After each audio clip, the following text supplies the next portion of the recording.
What's going on, guys? TK coming at you, and in my self-discovery, I've really gone out of my way with a lot of determination, a lot of passion, a lot of determination. I just want to make it in life. Is that such a bad thing? I just want to do things that other people don't do. I just want to help other people with substance because I believe in karma. I believe in giving in order to receive. I believe in doing something positive for somebody else so that life can vibrate positive energies back to you. A lot of people don't believe in none of that shit because it's not taught in religion. Religion teaches you to focus on nonsense, and that's what everybody does.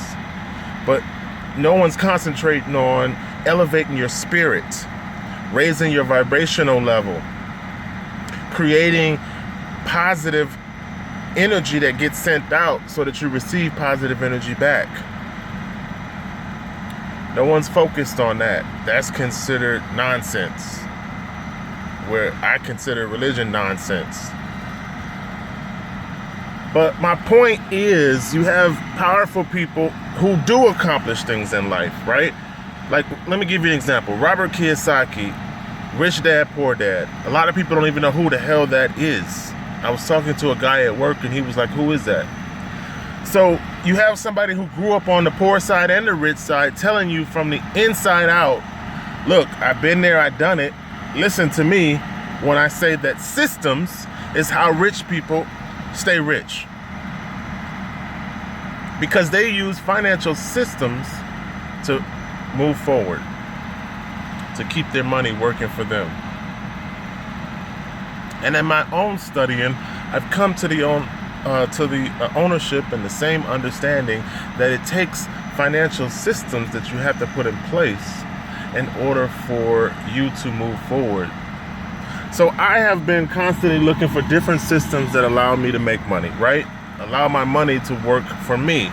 Allow my money to make money for me, okay? And in that search, you find some, you lose some. So you never go all in with the rent. You treat it like Vegas and you go in with $1,000 that you set aside just for the purpose of testing this system. And then if the system fails, you don't cry about it. You dust your knees off, you get back up and you try a different system. Because you know that that's what it takes to become successful. You have to find the right system. You have to make your money work for you, and you have to do that over the long run, not over the short run. So in understanding that, the first step I thought was, let me convey some of my understandings to other people. That was a waste of time because it's like talking to a brick wall. Everyone has their own perceptions, and their perceptions is based on what they've gone through in life, and they don't accept other people's realities. So you can't really give people something.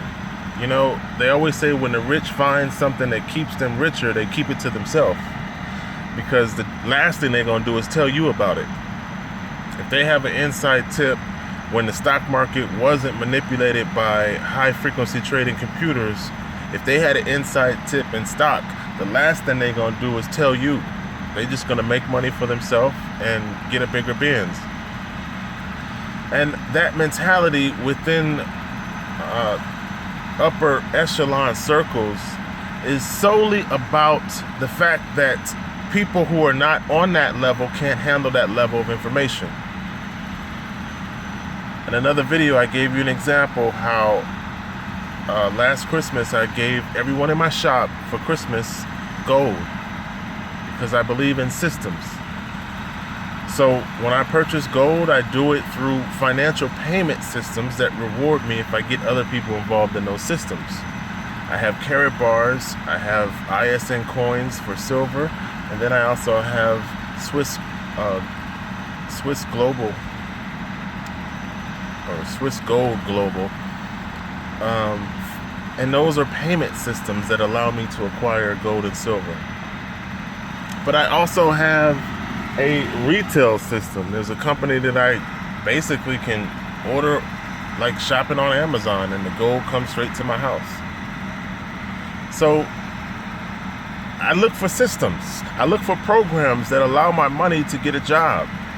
And then I just employ those systems to work for me.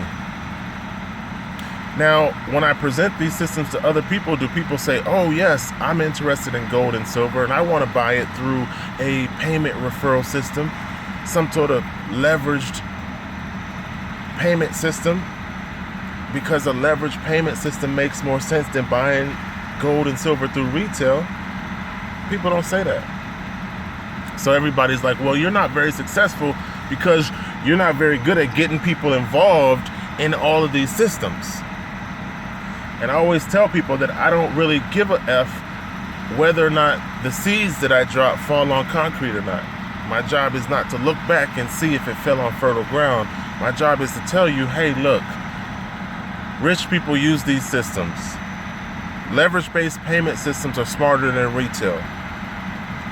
If you buy gold from any one of these leverage-based payment systems, then it can financially benefit you. One, because you're acquiring the metal. Two, because they pay you a referral for getting people involved. So whether it's Karatbars, ISN, or Swiss Global, those are payment systems for gold and silver. Then I have my whole world of cryptocurrency, where I find systems that allow me to basically make my money get a job. In cryptocurrency, you want to buy low, hold the coin until it rises high. And if it doesn't rise high, then you try it with a different coin. But 90% of the world still sees cryptocurrency as a scam, when it's an alternate financial system that has nothing to do with fiat currency or governmental promises or central banking cartel control, or I should say stealing, because decentralization is about putting your money back in your control, you not having financial borders, and you being able to make your own decisions in terms of what you can and can't do with your money. Now, are there programs and companies that, the evil heart of men, they run them into the ground, but that doesn't say anything about cryptocurrency. That just says something about the people behind that company that messed up the opportunity. So finally, after cryptocurrency, I have my cash flow businesses. Now, cash flow is supposed to be a simple business that puts money back into your pocket very quickly and doesn't take a lot of effort. If you talk about brick and mortar, cash flow businesses would probably be something like a coin-operated car wash, a coin-operated laundromat, vending machine, ATM routes, a storage facility. Those will all be considered cash flow businesses, right? So in the online world, there are also cash flow businesses. And that's when I bring the mobile gaming, because people play games without thinking about it. That's the distraction of life. So if you talk about playing games on your cell phone, there's a whole separate industry, and that to monetize that industry is only a smart thing to do. So that's a cash flow business. So what am I talking about here? I'm talking about systems that you use to make your money get a job.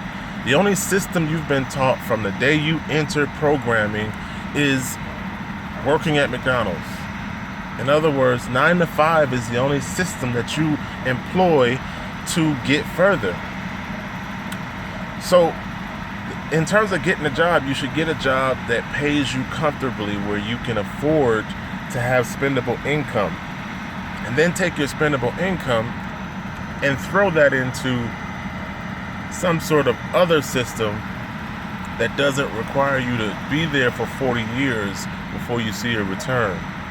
Because even for most people, today's job system doesn't pay 40-year pensions or retirements. So you won't get a return on that investment at all. It's sort of like Social Security. It won't be there when you get old enough to get it. because of mismanagement. But I do want you guys to use systems, be smart enough to employ something outside of what they taught you. Be smart enough to make your money, get a job, spend money on things that make money, actually utilize some sort of leverage-based payment system to allow you to get more out of life. And if you don't, scroll past the video, put your tires to the spinning, and keep it rolling.